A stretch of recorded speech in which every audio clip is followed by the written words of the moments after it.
Aksi dorong-dorongan tidak terhindarkan ketika ratusan massa mengatasnamakan Barisan Pemantau Pemilihan Sumatera Selatan memaksa masuk ke rumah dinas Bupati Ogan Komering Ulu, meminta PJ Bupati Oku mengawasi ASN agar bersikap netral dalam pilkada.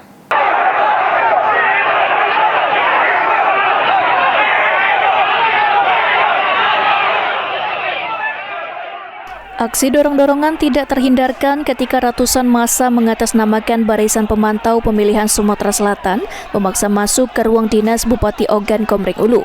Massa mengatasnamakan Barisan Pemantau Pemilihan Sumatera Selatan ini meminta PJ Bupati Oku mengawasi ASN agar bersikap netral dalam pilkada. PJ Bupati Oku Iqbal Ali Syabana yang langsung menemui massa mengatakan akan menindak seluruh ASN yang terlibat politik praktis. Walau Mendagri mengatakan ASN boleh berada di dalam area kampanye namun hanya bersifat apatis. Selain ASN, Kades serta perangkatnya, BPD serta penyelenggara mulai dari tingkat desa hingga kabupaten juga harus bersikap netral. PJ Bupati Oku Iqbal Ali Syabana meminta masyarakat untuk tetap tenang dalam menyambut pesta demokrasi pada November mendatang dan jangan mudah terprovokasi oleh oknum-oknum yang ingin memecah belah masyarakat. Teman-teman dari masyarakat sudah menyampaikan aspirasi dengan kami dan juga informasi yang ditekankan di sana terkait netralitas ASN dalam menghadapi pilkada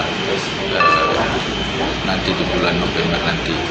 Untuk itu kami di sini kembali menegaskan bahwa ASN dan juga perangkat penyelenggara pemilu mulai dari tingkat desa, kecamatan maupun kabupaten harus terus menjaga netralitas sehingga pemilu yang dihasilkan ini, pemimpin yang dihasilkan dari pilkada ini bisa menjadi aspirasi dari masyarakat, khususnya masyarakat Oku. Dan ini pemimpin yang terbaik, putra terbaik, putri terbaik dari masyarakat Oku yang insya Allah akan membangun Oku lebih baik lagi ke depannya.